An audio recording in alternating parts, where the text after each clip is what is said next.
Trust doesn't require exceptional human behaviors. Trust has actually been very well studied in psychology. This is the formula for trust that comes out of a psychologist at the University of Indiana named Mishra.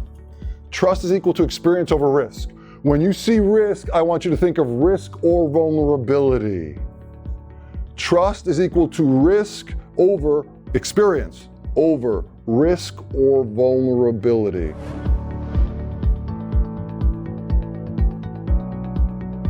Experience comes from 4 everyday behaviors. I call these the ROCC of trust, spelled ROCC. Those behaviors are reliability, openness, competence, and concern. Reliability is about metrics. Are you measuring the behaviors that lead to success? Reward. Are you using a reward that's meaningful to your employees? And integrity. Do you do the things you say you're going to do? These are all reliability. Openness is about transparency. Do people understand how you think and what's important to you? Authenticity. Do you interact in a genuine and authentic way with your employees? Emphasis, this cannot be faked. And openness to feedback. Are you open to hearing the feedback that most people don't want to hear, the critical developmental feedback? All this is openness. Competence is about skill sets.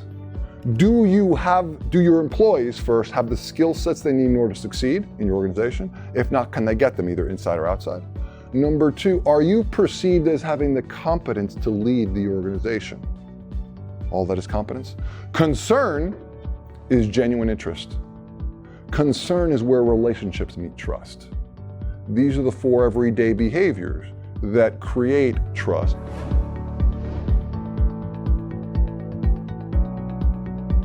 There are 3 words I'm going to ask you to memorize when it comes to building trust, and here's why.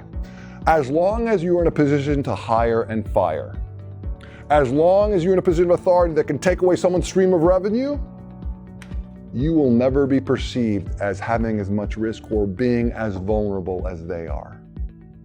So the 3 words I want you to memorize regarding trust: you go first.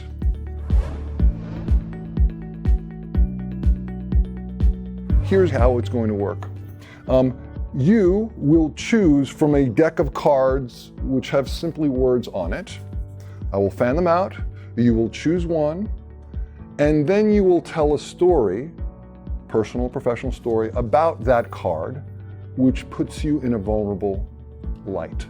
As you sit into this seat, I'm going to be asking you questions like, on a scale of 1 to 10, how does it feel to be in that seat right now? After you tell your story, before people respond, I'm going to ask you, how does it feel to be in that seat right now on a scale of 1 to 10? And I'll ask it one more time before you leave the seat. How does it feel to be on a scale of 1 to 10? Volunteer, please. Very good, thank you.